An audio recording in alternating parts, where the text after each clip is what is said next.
Hello, welcome back to another video. Today we are adding more wiper fluid to this Toyota RAV4. So first, we're going to want to open this, press it down, and then open this. The cap somewhere where it won't fall down.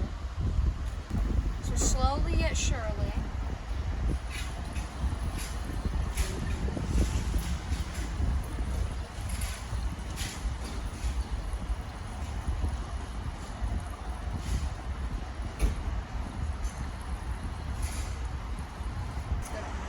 Okay, so now we just close it.